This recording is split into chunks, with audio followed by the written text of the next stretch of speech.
Hello students, कैसे हैं आप सब? ठीक है ना?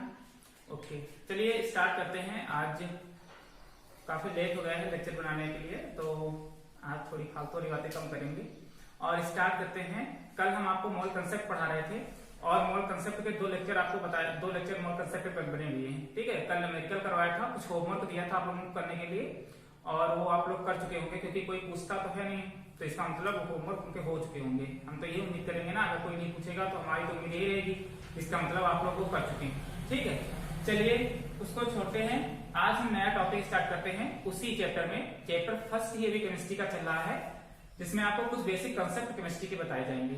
ठीक है, जिसमें हमने आपको मोलारिटी, मोल फ्रैक्शन, ठीक है, मास परसेंटेज, मतलब सॉल्यूशन से रिलेटेड चीजें बता चुके हैं, उससे रिलेटेड न्यूमेरिकल करवा चुके हैं।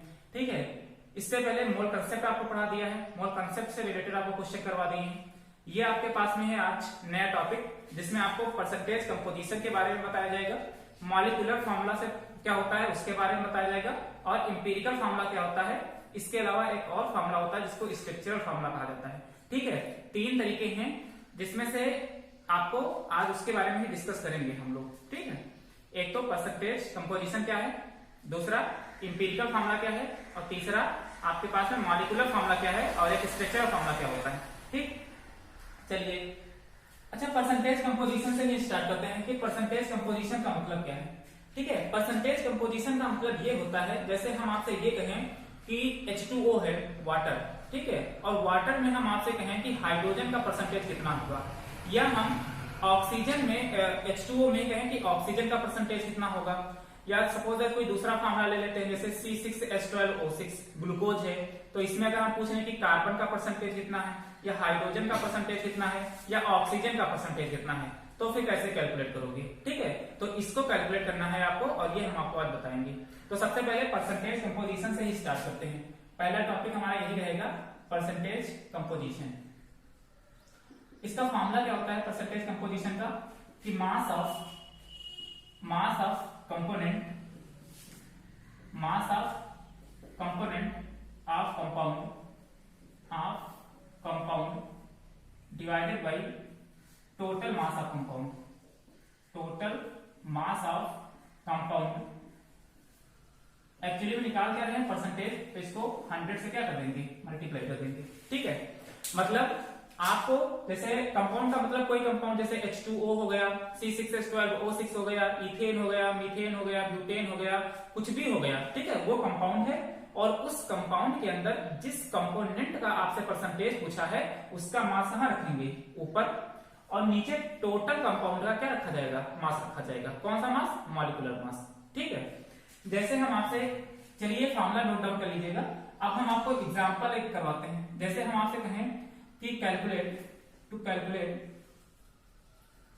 Calculate percentage of oxygen in H2O, water में ऑक्सीजन का परसेंटेज कितना होगा। ठीक है, जैसे ये वाटर है, स्टैंडर्ड वाटर है, वाटर का एक मॉलिक्यूल हमारे पास है, और अगर हम इसके अंदर कहें कि ऑक्सीजन का परसेंटेज कितना है तो कैलकुलेट कैसे करोगे। ठीक, चलिए हमारे पास फॉर्मूला क्या है कि परसेंटेज कंपोजिशन का फॉर्मूला क्या होता है। परसेंटेज कंपोजिशन का फॉर्मूला होता है कि mass of component of compound. ठीक है, कंपाउंड के अंदर उसका मास कितना है। देखिए H2O में कितने मोल ऑक्सीजन है, 1 मोल ऑक्सीजन है, और ऑक्सीजन का मास कितना होता है, मतलब ऊपर हमको ऑक्सीजन निकालना है तो ऊपर हमको क्या लिखना है, मास ऑफ ऑक्सीजन, ऊपर मास ऑफ ऑक्सीजन, ये कंपोनेंट है इसका निकालना था, और नीचे का है क्या रखेंगे, मास ऑफ वाटर, इस तरीके से। तो percentage composition is equal to, oxygen का मास कितना होता है, एक ऑक्सीजन है ना, तो एक ऑक्सीजन है और मास कितना होता है इसका, मॉलिक्यूलर मास कितना होता है 16, और वाटर का कितना होता है, वाटर का निकाल लीजिए, 2 हाइड्रोजन और हाइड्रोजन का 1 और प्लस ऑक्सीजन का कितना हो गया 16, तो ये कितना हो जाएगा 16 डिवाइडेड बाई 16, तो कितना हो जाएगा 18, और इनटू क्या हो जाएगा 100। ठीक, तो इस तरीके से इसका परसेंटेज कंपोजिशन क्या हो जाएगा, कैलकुलेट हो जाएगा। इसको कैलकुलेट कर लीजिए, कितना आएगा 16, ये 100 हो जाएगा डिवाइडेड बाई 18, तो ये आपका आ जाएगा 88.88, ये आपका आ जाएगा 88.88%। ठीक, तो इस तरीके से आपको क्या करना है, कैलकुलेट करना है। ठीक, फिर से समझिएगा, आपको परसेंटेज कंपोजिशन में हमने आपसे ये कहा है कि कि H2O में मतलब वाटर के अंदर ऑक्सीजन का परसेंटेज कितना है। तो हमको क्या करना है, फॉर्मूला क्या है कि जिसका मास आपको निकालना है, जिस कंपोनेंट का, उसका मॉलिक्यूलर मास कहां रखिए, ऊपर, और नीचे टोटल आप उसका मॉलिक्यूलर मास रख दीजिए कंपाउंड का। तो जैसे ऑक्सीजन का पूछा था, तो इसमें ऑक्सीजन कितना है, 1, और ऑक्सीजन का मॉलिक्यूलर वेट होता कितना है, 8 इसका एटॉमिक नंबर होगा, तो 16 इसका हो जाएगा, मतलब 16 ये हो जाएगा। और नीचे टोटल H2O का रख दिया है हमने, तो 16 + 2 कितना हो जाएगा, 18। तो 16 / 18 × 100, क्योंकि 100 से भी मल्टीप्लाई करना है, तो ये 88 पॉइंट कितना हो जाएगा, 88% हो जाएगा। ठीक है, समझ में आ गया, ओके। एक क्वेश्चन और करते हैं, इसको करिएगा। जैसे हम आपसे कहें कि परसेंटेज निकालना है, ऐसे आपको हम कहें कि percentage of nitrogen in urea. अगर यूरिया में नाइट्रोजन का परसेंटेज कैलकुलेट करना हो, परसेंटेज ऑफ नाइट्रोजन, दूसरा क्वेश्चन है percentage of nitrogen in urea, urea में। तो यूरिया का फॉर्मूला क्या होता है, यूरिया का फॉर्मूला हमारे पास क्या होता है, यूरिया का फॉर्मूला होता है NH2CO NH2, ये होता है हमारे पास NH2CO NH2। ये है फॉर्मूला आपके पास में यूरिया का NH2CO NH2। अब इसमें आपको नाइट्रोजन का परसेंटेज क्या करना है, निकालना है। तो हमारे पास फॉर्मूला पता है कि percentage composition is equals to, nitrogen का निकालना है तो नाइट्रोजन का मास कहां रखेंगे, ऊपर। तो नाइट्रोजन का मास कितना, देखो कितने नाइट्रोजन है, 2 नाइट्रोजन है, और नाइट्रोजन का मास कितना होता है 14 डिवाइडेड बाई, अब देखो नीचे टोटल NH2CO NH2 का रखना होगा, तो देखो 2 नाइट्रोजन हो गए, तो 2 नाइट्रोजन इंटू 14 इसका हो गया, प्लस हाइड्रोजन कितने हैं, 4 हाइड्रोजन इंटू 1 इसका हो गया, एक कार्बन है, कार्बन का कितना होता है 12, प्लस एक ऑक्सीजन है, इसका कितना होता है 16। तो ऊपर कितना हो जाएगा, ऊपर हो जाएगा 28, और नीचे कितना हो जाएगा 28 यहां पर हो जाएगा, 4 यहां पर हो जाएगा, 12 यहां पर हो जाएगा, और 16 यहां पर हो जाएगा, और इंटू क्या कर देंगे 100 भी तो करना होता है, तो इसको 100 कर देंगे। अब इसको क्या करिए, सॉल्व कर लीजिए। तो इसको जब सॉल्व करेंगे, कैलकुलेटर का इस्तेमाल हम कर रहे हैं, आप लोग कैलकुलेटर का इस्तेमाल नहीं करेंगे, क्योंकि यहाँ पर टाइम ज्यादा लग जाता है, इस वजह से कैलकुलेटर का इस्तेमाल हम करते हैं। आप लोगों को लेकिन नहीं करना है, ईमानदारी दिखानी है। तो ये हो जाएगा आपके पास में 28 इंटू 100 और डिवाइडेड बाई 28 प्लस 4 प्लस 12 और प्लस 16, ये आपका आ जाएगा 46.66। तो यूरिया में जो नाइट्रोजन होगा हमारे पास तो कितना होगा 46.66%। तो ये काहे का परसेंटेज निकल आया, नाइट्रोजन परसेंट निकल आया, नाइट्रोजन परसेंट किसमें निकल के आया, यूरिया में। ठीक है, तो अगर आपसे कहा जाए कि यूरिया में नाइट्रोजन का परसेंटेज कितना होगा, तो 46.66% होगा। ठीक, अब हम आपको कुछ क्वेश्चन दे रहे हैं, घर से करके लाइएगा, इसको नोट डाउन कर लीजिए। ठीक है, ये समझ में आ गया होगा, सिंपल है। हम आपको कैलकुलेट करने के लिए दे रहे हैं, क्वेश्चन है आपको परसेंटेज ऑफ कार्बन कैलकुलेट करना है, percentage of carbon in glucose, formula होता है C6H12O6। ठीक है, दूसरा percentage of nitrogen in ammonia. ठीक है, अमोनिया में आपको परसेंटेज कैलकुलेट करना है, NH3 में नाइट्रोजन का। तीसरा परसेंटेज ऑफ ऑक्सीजन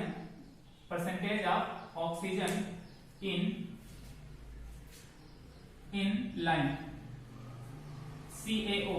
ठीक है, इसमें आपको परसेंटेज ऑफ ऑक्सीजन कैलकुलेट करना है। दूसरा percentage of copper in copper sulphate solution में आपको कैलकुलेट करना है, कॉपर सल्फेट में CuSO4। ठीक है, ये आपको कैलकुलेट करना है। इतने क्वेश्चन आपको घर से करके लाने हैं। ठीक है, बहुत ही सिंपल है, जिसका आपको पूछे उसका वेट आप कहां रखिएगा, ऊपर, और नीचे टोटल कंपाउंड का वेट रख दीजिएगा। ठीक है, इसको चलिए नोट डाउन करिए। इसके बाद आपको हम बात करेंगे आज, ये तो हो गया परसेंटेज कंपोजिशन, और इसका फॉर्मूला सिंपल था, हो गया। अब हम बात करते हैं, दो और चीज यहाँ पर लिखी हुई है, एक होता है मॉलिक्यूलर फॉर्मूला, और दूसरा होता है एम्पिरिकल फॉर्मूला, और एक होता है स्ट्रक्चरल फॉर्मूला।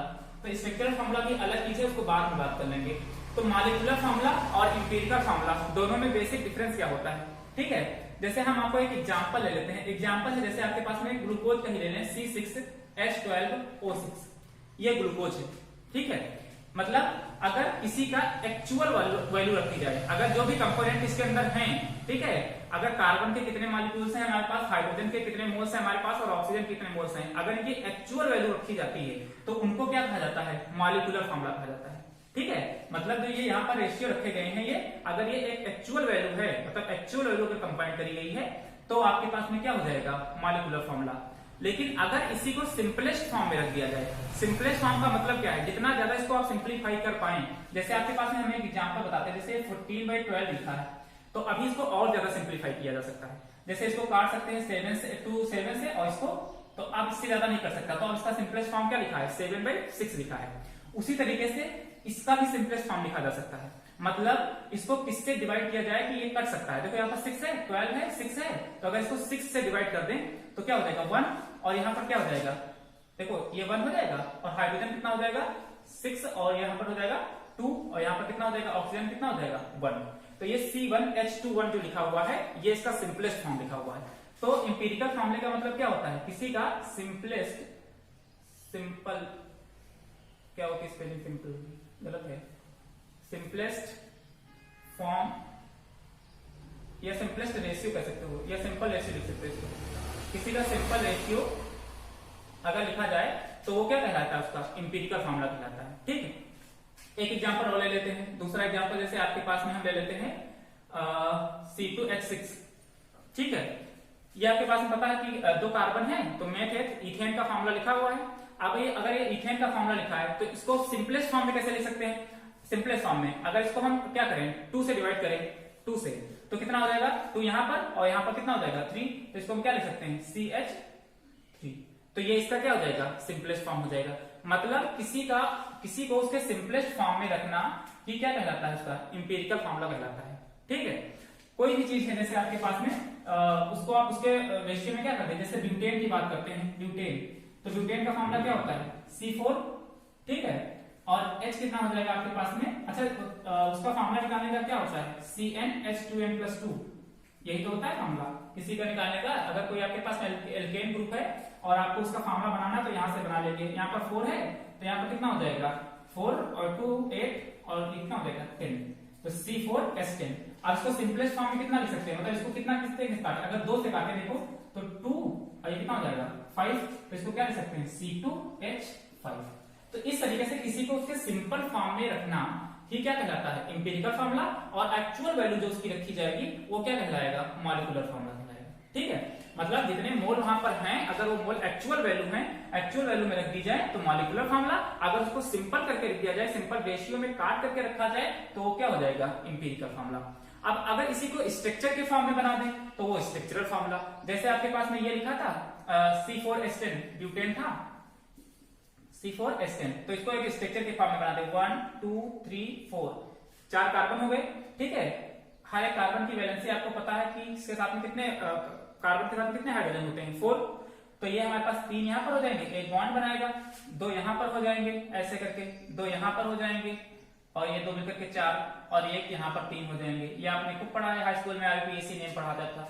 ठीक है, तो कितने हाइड्रोजन देखो 3 कार्बन हो गए, मेथ है प्रोब्यूट, और हाइड्रोजन कितने 3 यहां पर 3 यहां पर 6 6 7 8 और 2 10, तो ये C4H10 क्या हो जाएगा, इसका फॉर्मूला बनकर के तैयार हो जाएगा। तो ये इसका स्ट्रक्चरल फॉर्मूला, ये इसका मॉलिक्यूलर फॉर्मूला, और इसी का सिंपलेस्ट फॉर्म जो भी लिखा था C2, ये लिखा था C2H5, क्योंकि 2 से 2 काटोगे 4 हो जाएगा, 5 10 हो जाएगा, इससे ज्यादा सिंपल तो हो नहीं सकता। तो ये इसका कौन सा फॉर्मूला, इंपीरिकल फॉर्मूला। ठीक है, मॉलिक्यूलर फॉर्मूला, इंपीरिकल फॉर्मूला और ये स्ट्रक्चरल फॉर्मूला।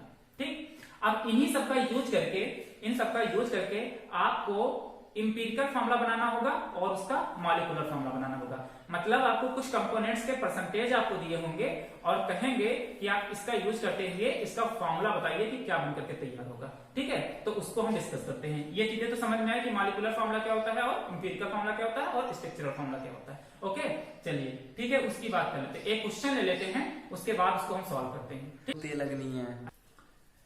ठीक है, एक क्वेश्चन करने से पहले एक फार्मूला और आपको बता दें हम, उसके बाद हम क्वेश्चन करेंगे। जैसे अभी हम बात कर रहे थे मॉलिक्यूलर फॉर्मूले की और इधर इंपीरिकल फॉर्मूले की बात कर रहे थे। अब देखिए, जैसे एक एग्जांपल सिंपल सा ले लेते थे, वही वाला कि C6H12O6 ये ग्लूकोज है और इसका सिंपलेस्ट फॉर्म क्या लिखा जा सकता है, 6 × 6 1, ठीक है, फिर 2 6 दूनी 12, ये 1। ठीक, ये हो गया, इसका सिंपलेस्ट फॉर्म लिखा है। अब हमको क्या करना है, C6H12O6 ग्लूकोज का फॉर्मूला और ये इसका सिंपलेस्ट फॉर्म। ठीक, अच्छा हमको अगर इस इंपीरिकल फॉर्मूला से फिर से मॉलिक्यूलर फॉर्मूला बनाना हो, अगर इंपीरिकल फॉर्मूला से फिर से मॉलिक्यूलर फॉर्मूला बनाना हो तो इसमें कितना मल्टीप्लाई कर दें, तो इसमें कितना मल्टीप्लाई कर दें, देखो अगर इसी में हम 6 से मल्टीप्लाई कर दें, अगर इसमें 6 से मल्टीप्लाई कर दें तो देखो वही फिर से बन जाएगा 6 और ये 6 × 2 12 और 6 × 1 6, तो ये फॉर्मूला फिर से वही बन जाएगा। तो मतलब कहने का ये कि अगर हम मॉलिक्यूलर फॉर्मूला से इंपीरिकल फॉर्मूला बनाते हैं और इंपीरिकल फॉर्मूला से फिर से मॉलिक्यूलर फॉर्मूला बनाना हो तो हम कितने से मल्टीप्लाई कर दें यहाँ पर कि ये बनकर के तैयार हो जाए। इसी तरीके से जैसे आपके पास में अभी हमने बताया था C4H10, ये ब्यूटेन था, इसका सिंपलेस्ट फॉर्म क्या लिखा था C2H5। अगर हमको इसको फिर से कन्वर्ट करना उसी में तो किससे मल्टीप्लाई कर दे, 2 से मल्टीप्लाई कर दे तो 2 × 2 और 5 × 2 10 हो जाएगा। ठीक है, तो अगर आपके पास में अब ये दो चीजें हमारे पास हैं, ठीक है, अब देखो ये वैल्यू हमारे पास क्या हो रही है, बदल रही है, मतलब इसको हम क्या कर सकते हैं, चेंज कर सकते हैं। जितना मल्टीप्लाई करके ये हमारे पास चीज आ जाएगी उतना इसको यहाँ पर क्या करना होगा, रखना होगा। ठीक है, आप देखिए तो ये हम इसको मान लेते हैं कि इसको हम n वैल्यू मान लेते हैं, ये n कुछ भी हो सकता है क्योंकि ये बदल रही है ना, 6 भी हो सकती है, 2 भी हो सकती है, 3 भी हो सकती है, तो इसको हम क्या मान लें, n मान लेते हैं। ठीक है, और ये इसका क्या हो जाएगा, इंपीरिकल फॉर्मूला, और ये इसका क्या हो जाएगा, मॉलिक्यूलर फॉर्मूला। तो ये हमारे पास क्या हो जाएगा, देखो अगर इसका हम वेट निकालें, देखो इसका वेट, तो देखो कितने कार्बन है, 4 कार्बन है और कार्बन का कितना होता है, 12 होता है। इसी तरीके से देखो हाइड्रोजन कितने हैं, हाइड्रोजन कितने हैं 10, और हाइड्रोजन का होता कितना है 1। यहाँ पर देखो, अभी इसको कुछ मत करो, ठीक है, यहाँ पर देखो 2 कार्बन है और कितना होता है 12, हाइड्रोजन कितने हैं 5 और हाइड्रोजन का होता है कितना है मॉलिक्यूलर वेट 1। तो ये कितना हो जाएगा, देखो 48 ये हो जाएगा और ये 10 हो जाएगा, और यहाँ पर कितना हो जाएगा 24 और ये कितना हो जाएगा 5, ये कितना हो जाएगा 8 और ये 58 और ये कितना हो जाएगा 9 और ये कितना हो जाएगा 2। ठीक, अब देखिए ये 29 इसका मॉलिक्यूलर वेट निकल के आया जो इंपीरिकल फॉर्मूला था, और ये 58 निकल के आया इसका मॉलिक्यूलर फॉर्मूला था इसका वेट, और ये इंपीरिकल फॉर्मूला का मॉलिक्यूलर वेट निकल के आया।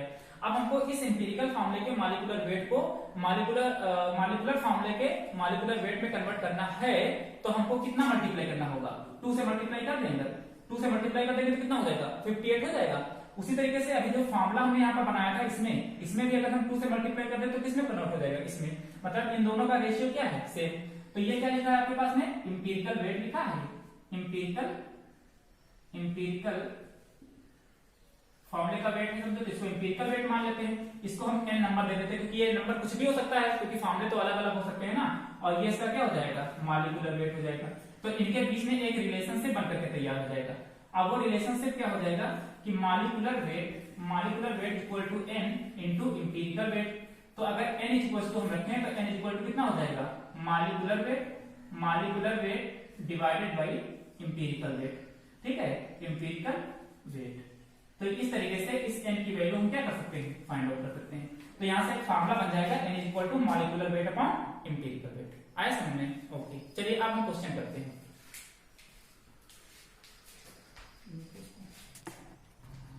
चलिए ये क्वेश्चन है आपके पास में कि composition of an organic compound, कोई भी एक ऑर्गेनिक कंपाउंड आपके पास में है जिसका परसेंटेज आपको क्वेश्चन में गिवन है। क्या क्या है, कॉपर है कितना है 25.46%, सल्फर है 12.82%, ऑक्सीजन है 25.65% और वाटर है H2O 36.07%। अब कह रहा है कि if molecular mass of compound is 249.5, अगर इसका मॉलिक्यूलर मास कितना दिया है 249.5 दिया है तो इसका मॉलिक्यूलर फार्मूला आपको क्या करना है, क्रिएट करना है। ठीक है, मॉलिक्यूलर फार्मूला आपको जनरेट करना है। चलिए करते हैं, उससे पहले कुछ स्टेप हैं उनको समझिएगा कि कैसे कैसे आपको करना है। अब ये फार्मूला इतने को लेकर के आपको फार्मूला एक बनाना है, जनरेट करना है। वो फार्मूला है क्या ये हमें नहीं पता है, केवल हमको परसेंटेज दिया है, तो उसका फार्मूला क्या हम जनरेट कर पाएंगे, तो कर पाएंगे, कैसे करेंगे उसको देखते हैं, सोल्यूशन देखते हैं इसका। ठीक है, आज इंक नहीं है मार्कर में, लॉकडाउन में इंको की तो कमी है, कम से कम इसकी तो दुकानें खुलवाई नहीं। देखिए अब हम बात करते हैं, सबसे पहले आपको क्या करना है, एक टेबल बना लेनी। ठीक है, टेबल एक तरफ जितने भी आपको ये कंपोनेंट दे रखे हैं इसके कंपोनेंट लिख लीजिए, एक तरफ इसका मोल लिख लीजिएगा, मोल रेशियो, और एक तरफ इसका सिंपल मोल रेशियो लिखेंगे। ठीक है, एक तरफ आपको जो कंपोनेंट दे रखे हैं इन कंपोनेंट को लिख लेंगे। एक ट्रिक है, बहुत कायदे से समझिएगा, बहुत इजी है। एक तरफ इसका मोल रेशियो लिखिएगा, मोल रेशियो, और एक तरफ इसका सिंपल मोल रेशियो, ठीक है, सिंपल मोल रेशियो ये लिखना है। कौन कौन से कंपोनेंट हैं? एक तो कॉपर है, दूसरा कौन सा है? सल्फर है, तीसरा कौन सा है? ऑक्सीजन है, और चौथा आपके पास में क्या है? H2O है, ठीक है, इतनी है हमारे पास। अब देखिए किसी का मोल अगर आपको निकालना होता है, किसी का मोल, तो मोल निकालने का फॉर्मूला क्या होता है? Total weight upon molecular weight, मतलब टोटल वेट जितना भी दिया होता है डिवाइडेड बाय उसका क्या हो जाएगा? मॉलिक्यूलर वेट हो जाएगा।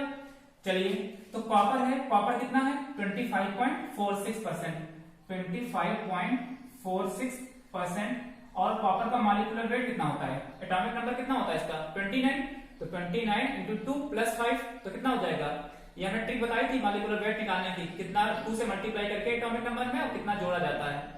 अगर किसी को ये नहीं समझ में आ रहा है तो आप पहला लेक्चर जो हमने बनाया था उसमें बताया गया था, उसमें जाकर के देखिए तो पता चल जाएगा, ठीक है। पार्ट 1 देखिए some basic concept of chemistry का, उसमें आपको पता चल जाएगा, ठीक है। तो ये आपके 25.46 और इसका मॉलिक्यूलर वेट, इसको हम जरा टेबल बना देते हैं इस तरीके से, नहीं तो कंफ्यूज हो जाओगे आप लोग, ऐसे इस तरीके से, ठीक है। तो आपको क्या करना है? सबसे पहले कंपोनेंट जितने भी दिए हैं उनको लिख लीजिए, उसके बाद यहाँ पर इसका मोल रेशियो आपको निकालना है, और मोल रेशियो निकालने का फॉर्मूला आपको पता है क्या होता है? Total weight upon molecular weight होता है, ठीक है। और उसके बाद क्या है? सिंपल मोल रेशियो लिखना है, तो सिंपल मोल रेशियो आपको कैलकुलेट करना है, इसको कैलकुलेट करते हैं जरा, ठीक। अब अगर देखो ये 25.46 है और इसका वो कितना होता है हमारे पास? मॉलिक्यूलर वेट कितना होता है? 63। अगर इसको डिवाइड करें तो कितना हो जाएगा? देखो 25.46 डिवाइडेड बाई 63, तो ये हो जाएगा 0.40, मतलब पॉइंट के बाद 2 संख्या तक लिखिएगा। उसके बाद सल्फर है, तो सल्फर का कितना दिया है? देखो 12.82%, और होता कितना है सल्फर का? 32, तो ये कितना हो जाएगा? देखो 12.82 डिवाइडेड बाई 32, ये हो जाएगा 0.40, ये भी हो जाएगा, ठीक है। उसी तरीके से ऑक्सीजन, ऑक्सीजन कितना दिया है? देखो 25.65, और ऑक्सीजन का कितना होता है हमारे पास? 16, तो ये कितना हो जाएगा? 25.65 डिवाइडेड बाई 16, तो ये हो जाएगा आपके पास में 1.60। उसके बाद आपके पास में H2O है, H2O कितना परसेंट दिया है? देखो 36.07, इसको, और देखो H2O का होता है कितना मॉलिक्यूलर वेट? 2 हाइड्रोजन है, 1 ऑक्सीजन है, तो कितना हो जाएगा? 18, 16 इसका, 2 इसका 18, ठीक है। तो ये कितना हो जाएगा? 36.07 डिवाइडेड बाई 18, तो ये आपका हो जाएगा 2.00, ठीक। अब इसका सिंपल फॉर्म लिखना होता है, तो सिंपल फॉर्म लिखने का मतलब क्या होता है? सिंपल फॉर्म लिखने का मतलब ये है कि जो भी वैल्यू इसमें सबसे स्मॉल आपको नजर आती हो, ठीक है, सभी वैल्यू को उसी से क्या करते जाइए? डिवाइड करते चले जाइए। अब इनमें से सबसे स्मॉल वैल्यू कौन सी है? 0.40 है, तो इसके भी मोल को हम 0.40 को भी 0.40 से क्या कर दें? डिवाइड कर दें। 60 था, इसको भी डिवाइड कर दें किससे? 0.40 से। ये 2.00 था, इसको भी डिवाइड कर दें किससे? 0.40 से। ये तो देखो कितना कितना आ जाएगा? ये कितना हो जाएगा? 1, ये कितना हो जाएगा? 1, ये कितना हो जाएगा? देखो 1.60 को अगर डिवाइड करें 0.40 से तो कितना आएगा? 4, ठीक है। इसी तरीके से इसको भी डिवाइड कर लें, मतलब 2 को डिवाइड करना है कितना? 0.40 से, तो ये कितना आ जाएगा? 5, ठीक है। तो ये निकल आया। अब हमको क्या करना है? फार्मूला बना लेना है। चलिए फार्मूला बनाते हैं। इधर कहां पर बना लें? यहाँ पर दिखाई पड़ रहा होगा, देखो, चलिए यहाँ पर बना लेते हैं। देखो कॉपर के कितने हमारे पास मोल निकल के आए? 1, कॉपर का कितना? 1, ठीक है। सल्फर का कितना निकल करके आया? सल्फर का कितना निकल के आया? 1, ठीक है, दिखाई पड़ रहा है। ऑक्सीजन का कितना निकल के आया है? 4, ठीक है।